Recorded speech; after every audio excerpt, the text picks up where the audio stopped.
ಈ ಒಂದು ವಿಶೇಷವಾಗಿರುವಂಥ ಗೋಧಿ ದೋಸೆನ ತಿನ್ನೋದಕ್ಕೆ ನಮಗೆ ಚಟ್ನಿ ಪಲ್ಯ ಸಾಗು ಏನೂ ಬೇಕಾಗಲ್ಲ.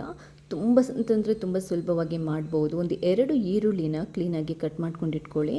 ಸ್ಟವ್ ಮೇಲೆ ಒಂದು ಬಾಣಲೆನ ಇಟ್ಬಿಟ್ಟು ಸ್ವಲ್ಪ ತುಪ್ಪವನ್ನು ಹಾಕ್ಕೊಳ್ಳಿ. ಅದು ಬಿಸಿಯಾದ ನಂತರ ನಾವು ಕಟ್ ಮಾಡಿ ಇಟ್ಕೊಂಡಿರುವಂಥ ಈರುಳ್ಳಿಯನ್ನು ಹಾಕಿ ಚೆನ್ನಾಗಿ ನಾವು ಫ್ರೈ ಮಾಡ್ಕೋಬೇಕು. ನೀವು ಸ್ವಲ್ಪ ಫ್ರೈ ಮಾಡಿದರೆ ಸಾಕಾಗಲ್ಲ. ಇದನ್ನ ನೀವು ಎಷ್ಟು ಚೆನ್ನಾಗಿ ಅಂದರೆ ಡೀಪಾಗಿ ಫ್ರೈ ಮಾಡ್ತಿರೋ ಗೋಧಿ ದೋಸೆದು ಅರೋಮಾ ಆ ಫ್ಲೇವರ್ ರುಚಿ ಇದೆಯಲ್ವ ಅಷ್ಟು ಸೂಪರ್ವಾಗಿ ಬರುತ್ತೆ. ನೋಡಿ, ಈ ಥರ ಮೀಡಿಯಮ್ ಉರಿ ಇಟ್ಕೊಂಡು ನೀಟಾಗಿ ಫ್ರೈ ಮಾಡ್ಕೊಳ್ಳಿ. ಈರುಳ್ಳಿ ಒಂದ್ಸರಿ ಡೀಪಾಗಿ ಫ್ರೈ ಮಾಡಿ ಆದ ನಂತರ ನಾವು ಹಿಟ್ಟನ್ನು ರೆಡಿ ಮಾಡ್ಕೋಬೇಕಾಗುತ್ತೆ. ಕೇವಲ 5ರಿಂದ 10 ನಿಮಿಷದೊಳಗಡೆ ನಾವು ಈ ಬ್ರೇಕ್ಫಾಸ್ಟನ್ನು ಮಾಡ್ಕೋಬಹುದು.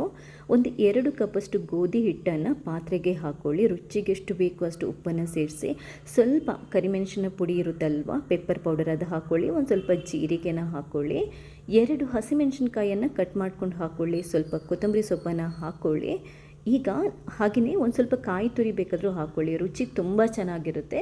ಮತ್ತು ಮೇಯ್ನಾಗಿ ನಮಗೆ ಬೇಕಾಗಿರುವಂಥದ್ದು ಬೆಲ್ಲನ ಪುಡಿ ಮಾಡಿಕೊಂಡು ನಿಮಗೆ ಸ್ವೀಟ್ ಎಷ್ಟು ಬೇಕೋ ಆ ಹದಕ್ಕೆ ಹಾಕೋಬೇಕು. ಅದಾದ ನಂತರ ಈ ಈರುಳ್ಳಿಯನ್ನು ಹಾಕೋಬೇಕು. ಈರುಳ್ಳಿಯನ್ನು ಹಾಕಿ ಕ್ಲೀನಾಗಿ ಮಿಕ್ಸ್ ಮಾಡ್ಕೊಳ್ಳಿ. ಒಂದು ಸರಿ ಕ್ಲೀನಾಗಿ ಮಿಕ್ಸ್ ಮಾಡಿ ಆದ ನಂತರ ನಾವು ನೀರನ್ನು ಹಾಕಿ ಹಿಟ್ಟನ್ನು ಕಲಿಸ್ಕೋಬೇಕಾಗುತ್ತೆ. ಹಾಗೆಯೇ ನಮಗೆ ಒಂದು ಸ್ವಲ್ಪ ಅರಿಶಿನ ಹಾಕಿದರೂ ಕೂಡ ತುಂಬ ಚೆನ್ನಾಗಿರುತ್ತೆ. ಅಂದರೆ ಕಲರು ಚೆನ್ನಾಗಿರುತ್ತೆ ಮತ್ತು ಆರೋಗ್ಯಕ್ಕೆ ಕೂಡ ಒಳ್ಳೆಯದು. ಎಲ್ಲದನ್ನು ಮಿಕ್ಸ್ ಮಾಡ್ಕೊಂಡಾದ ನಂತರ ನಾವು ನೀರನ್ನು ಹಾಕಿ ಹಿಟ್ಟನ್ನು ಕ್ಲೀನಾಗಿ ಕಲಿಸ್ಕೋಬೇಕಾಗುತ್ತೆ. ಒಂದೇ ಸರಿ ಜಾಸ್ತಿ ನೀರು ಹಾಕೋದಕ್ಕೆ ಹೋಗಬೇಡಿ, ಯಾಕಂತಂದರೆ ಗೊತ್ತಾಗಲ್ಲ ಹಿಟ್ಟನ್ನು ಹದ ಮಾಡೋದಕ್ಕೆ. ಸೊ ಸ್ವಲ್ಪನೇ ನೀರನ್ನು ಹಾಕ್ಕೊಂಡು ಕ್ಲೀನಾಗಿ ನಾವು ಹಿಟ್ಟನ್ನು ಕಲಿಸ್ಕೋಬೇಕಾಗುತ್ತೆ.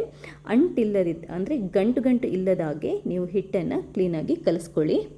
ನಾನು ಒಂದೇ ಸರಿ ನೀರು ಹಾಕ್ತಾ ಇಲ್ಲ, ಸ್ವಲ್ಪನೇ ನೀರನ್ನು ಹಾಕಿ ನೀಟಾಗಿ ಹಿಟ್ಟನ್ನು ಗಂಟಿಲ್ಲದಾಗೆ ಕಲಿಸ್ಕೊಂಡಿದ್ದೇನೆ. ತುಂಬ ಒಂದು ವೇಳೆ ಹಿಟ್ಟು ದಪ್ಪ ಆಯಿತು ಅಂತಂದರೆ ಸ್ವಲ್ಪ ನೀರನ್ನು ಹಾಕಿ ಅಡ್ಜಸ್ಟ್ ಮಾಡ್ಕೊಳ್ಳಿ, ಅಥವಾ ತುಂಬ ತೆಳ್ಳಗಾಯಿತು ಅಂತಂದರೆ ಸ್ವಲ್ಪ ಹಿಟ್ಟನ್ನು ಹಾಕ್ಕೊಂಡು ಅಡ್ಜಸ್ಟ್ ಮಾಡ್ಕೋಬೋದು. ಇಷ್ಟೇ, ಈ ಹದಕ್ಕೆ ಬಂದರೆ ದೋಸೆ ಹಾಕೋದಕ್ಕೆ ಕರೆಕ್ಟಾಗಿ ಬರುತ್ತೆ. ಕಾವಲಿಯನ್ನು ಕ್ಲೀನಾಗಿ ಕಾಯಿಸ್ಕೊಂಡು, ಅಂದರೆ ಮೀಡಿಯಮ್ ಉರಿ ಇಟ್ಕೊಂಡು ನೀವು ತುಪ್ಪ ಅಥವಾ ಎಣ್ಣೆನ ಸವರ್ಬಿಟ್ಟು ಈ ಥರ ದೋಸೆಯನ್ನು ಹಂಚ ಮೇಲೆ ಹಾಕೋಬೇಕು. ಅದಾದ ನಂತರ ಅದರ ಮೇಲೆ ಸ್ವಲ್ಪ ತುಪ್ಪನ ಹಾಕಿದರೂ ಒಳ್ಳೆಯದು, ಅರೋಮ ತುಂಬ ಚೆನ್ನಾಗಿ ಬರುತ್ತೆ. ನಾವು ಇದನ್ನ ಚಟ್ನಿ ಅಥವಾ ಪಲ್ಯ ಇಲ್ಲದೆ ಹಾಗೆ ತಿನ್ನೋದ್ರಿಂದ ತುಪ್ಪದ ಫ್ಲೇವರ್ ಇದ್ದರೆ ತುಂಬ ಚೆನ್ನಾಗಿ ತಿನ್ಬೋದು. ಅಂದರೆ ಏನು ಪಲ್ಯ ಮತ್ತು ಸಾಗು ಯಾವುದೂ ಇಲ್ಲದೆ ತಿನ್ಬೋದು.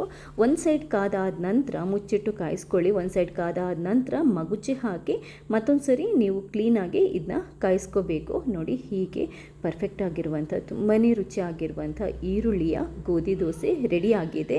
ನಾವು ಬೆಳಗ್ಗೆ ಗಡಿಬಿಡಿಯಲ್ಲಿರೋ ಆಫೀಸ್ಗೆ ಹೋಗಬೇಕು, ಮಕ್ಕಳಿಗೆ ಬ್ರೇಕ್ಫಾಸ್ಟ್ ಏನಾದರೂ ಮಾಡಿಕೊಡಬೇಕು ಅನ್ನೋ ಟೈಮಲ್ಲಿ ತುಂಬ ಸುಲಭವಾಗಿ ಇದನ್ನ ಮಾಡ್ಬೋದು. ಎಲ್ರಿಗೂ ತುಂಬ ಇಷ್ಟ ಆಗುತ್ತೆ. ಟ್ರೈ ಮಾಡಿ ಫೀಡ್ಬ್ಯಾಕ್ ತಿಳಿಸಿ. ಥ್ಯಾಂಕ್ಸ್ ಎಲ್ರಿಗೂ.